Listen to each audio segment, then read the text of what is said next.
59 metre দীর্ঘ একটি আয়তাকার ক্ষেত্রের দৈর্ঘ্য বিস্তার বা প্রস্থের 3 গুণ। ওই আয়তক্ষেত্রের পরিসীমার সমান পরিসীমা বিশিষ্ট একটি বর্গক্ষেত্রের ক্ষেত্রফল নির্ণয় করো। এখানে বলতেছে 59 মিটার দীর্ঘ একটি আয়তাকার, মানে দৈর্ঘ্য হলো 59 মিটার, তাহলে প্রস্থ হবে এই দৈর্ঘ্যের 3 ভাগের 1 ভাগ।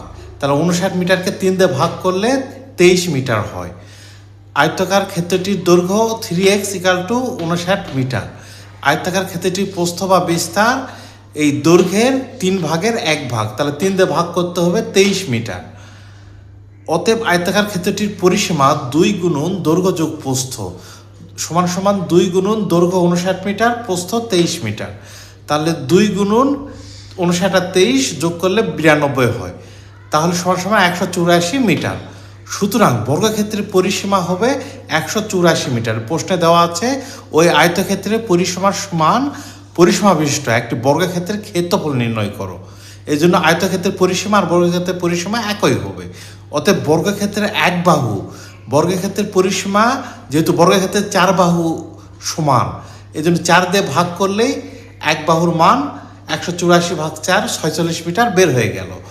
অতএব বর্গক্ষেত্রের ক্ষেত্রফল এক বাহু গুণন এক বাহু বর্গমিটার হবে।